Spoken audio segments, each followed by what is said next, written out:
UP board कक्षा 12 विशेष संस्कृत चंद्रापीठ कथा के 36 गद्यांश पूर्ण हो चुके हैं।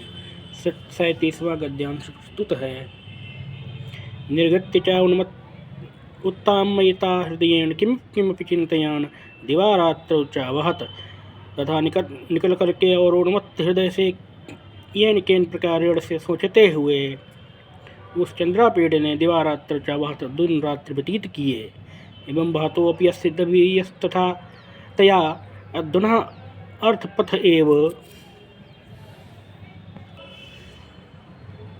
इस प्रकार से भातोऽपि दिव्यस्तया धुना अर्थपथ एव और इस प्रकार से धीरे धीरे चलते हुए ये इनके प्रकार आधी रास्ता ही संपन्न कर चुकने पर आशुगमन विघ्नकारी बभूव जलद कालः शीघ्र गमन करने में विघ्न स्वरूप वर्षा ऋतु आ गई, वर्षा काल आ गया।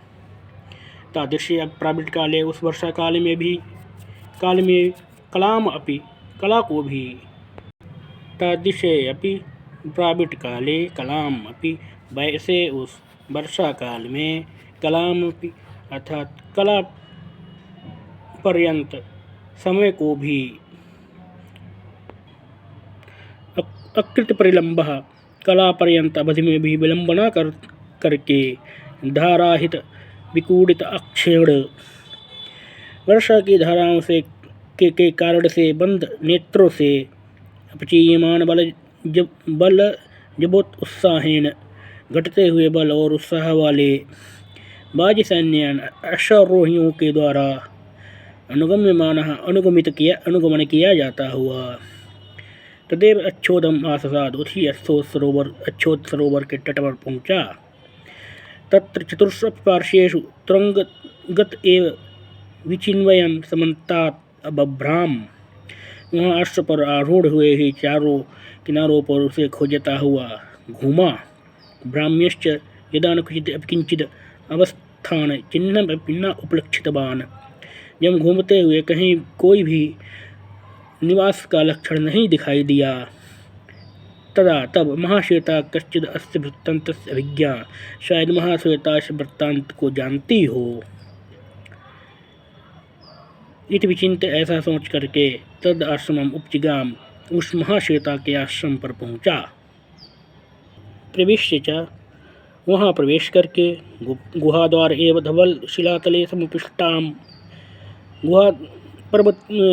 गुफा के द्वार पर ही धवल शिलातले श्वेत चट्टान पर समुपविष्टाम अधोमुखीम बैठी हुई नतमुखा कथमपि तरलिकया ये प्रकार तरलिका के द्वारा विद्ध शरीर को अवलंबन प्रदान की हुई महाश्वेताम अपश्यत महाश्वेता को देखा।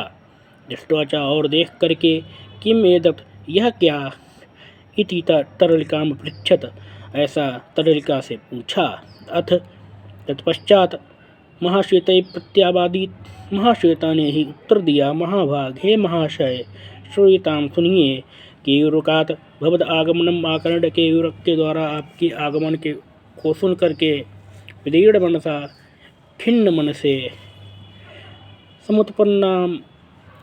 समुत्पन्नानेक गुण वैराग्य से के अनेक गुणों के उत्पन्न होने से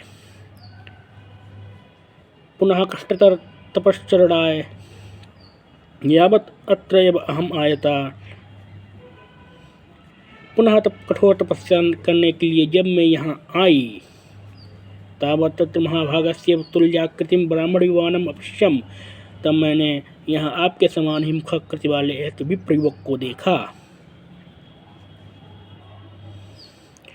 स तु माम उपस्थित, उसने मेरे निकट आकर के अदृष्ट पूर्वो अपि प्रत्यभिजानन इव विचरम आलोक्य अब्रवीत, पहले कभी न देखने पर भी और कुछ पहचानते हुए की भांति मुझसे कहा, वर्तनु हे सुंदरी, सर्वजनो जगति वयसः सदृशम आचरत, सभी लोग इस संसार में अपनी अवस्था के अनुसार ही आचरण करते हैं।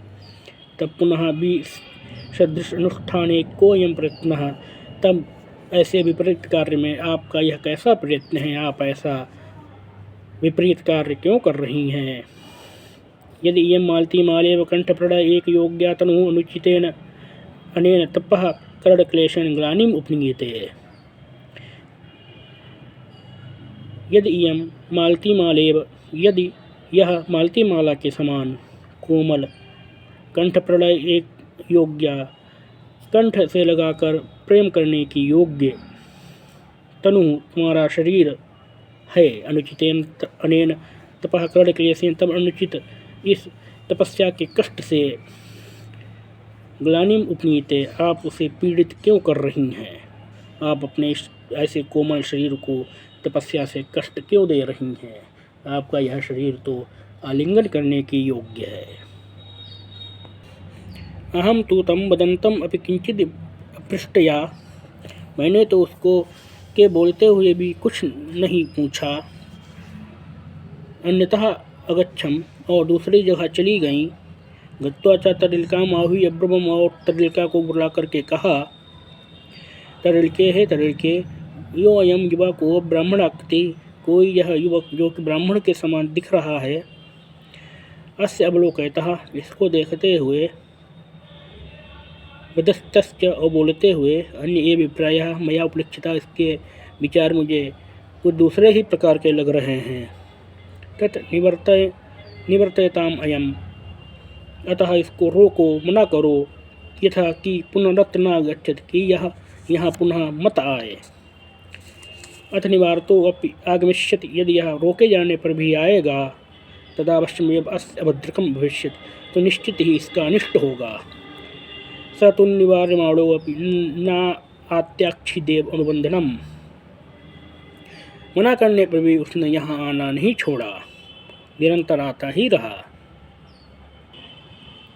अतीतेषु केषुचित् दिवसेषु, कुछ दिन बीत जाने पर, एकदा गाढ़ायां यामिन्यां सह माम उपस्थित्य ब्रवीत, एक बार गहन अंधकारमय रात्रि में उसने मेरे समीप आकर के कहा, चंद्रमुखे चंद्रमुखी, हंतुम उद्यतः माम अयम कुसंसायकः, यह कामदेव मुझे मारने के लिए तत्पर है। तत्शरणम अगतो वसिम, अतः मैं तुम्हारी शरण में आया हूँ। रक्ष माम आत्मप्रदानेन, आत्मसमर्पण करके मेरी रक्षा करो। अहम तो तदाकर्ण, मैं तो उसको सुन करके क्रोधावेग रुक्ष अक्षरम अवदम, उससे कठोर शब्दों में बोली, आह पाप, अरे पापी, कथम एव बततः माम उत्तमांगेन निपतितम वज्रम, इस प्रकार से कहते हुए तेरे सिर पर वज्र क्यों नहीं गिर गया। अवशीड़ा बानसहस्तदा जिब्या, अथवा तेरी जिब्या के सहस्त्रों खंड क्यों नहीं हो गए। इतिक्ता, एक ऐसा कहकर चंद्रमुखी भूतवा, चंद्रमा की ओर मुख करके, भगवान लोकपाल ही लोकपाल भगवान, यदि मया देवस्य पुंडरीकस्य दर्शनात् प्रभृति, यदि मैंने पूज्य पुंडरीक के दर्शन के पश्चात मनसा अपरः पुमान न चिंतितः, मन से भी किसी दूसरे पुरुष का विचार न किया हो, तदा अयम अलीक कामी, तो यह काम वासना से उन्मत्त अनिरूपित स्थानवादी, अनुचित और उचित स्थान का विवेक नहीं रखने वाला तथा अविवेकी, शुकवत प्रलपन, तोते के समान रट लगाए हुए जो शुक जातों पर वह तोता ही बन जाए। इत्यबदम, ऐसा कहा। स च मे बचसो अस्यंतरमेव छिन्न मूलः तरुरिव, मेरी यह बात होती ही वह जड़ से काटे गए वृक्ष की भांति छितौ तत् भूमि पर गिर पड़ा। अथ कृताक्रंदात तत्प्रजनात्, तब उसके विलाप करते हुए सेवकों से, महाभागस्य मित्रम असौ इति श्रुतवती, यह सुना, यह जाना कि वह आपका ही मित्र था। चंद्रपीठस्तु तदाकर्ण स्वभाव सरसम यदि हम स्फुटत, यह समाचार सुनते ही चंद्रापीठ का स्वभाव से कोमल हृदय फट गया, अर्थात चंद्रापीठ की भी मृत्यु हो गई। अथ तरलिका महाश्वेता या शरीरम उत्सृज्य, तब तरलिका ने महाश्वेता के शरीर को छोड़कर संभ्रमम, घबरा करके प्रतिपन्न चंद्रापीड शरीरा, चंद्रापीड के शरीर के निकट जाकर के हा देव चंद्राकृति, अरे चंद्रापीड, चंद्रमा की समान आकृति वाले हे चंद्रापीड, कादम्बरी प्रिय, अरे कादम्बरी के प्रिय, कोई दानी गम्यते, आप इस समय कहाँ चले गए। इति आर्तनादम मुमूच, ऐसा आर्तनाद किया। परिजनाश्च, अवसेवकों ने, आह पापे दुष्ट तापसी, अरे पापी दुष्ट तपस्विनी, किम इदम त्वया कृतम, तुमने यहाँ क्या कर डाला। तारापीडस्य कुलम उत्सादितम, तारापीड के कुल को नष्ट कर दिया। अनाथीकृता प्रजा, प्रजा को अनाथ कर दिया। हाँ देव चंद्रापीड, अरे देव चंद्रापीड, परित्यज्य सर्वान, सभी लोगों को त्याग करके, एकाकी का स्थित हुआसी, तुम अकेले ही कहाँ चले गए हो। इतिसा करुणम आचक्रुषु, ऐसा कह करके कारुणिक रुदन किया, विलाप किया।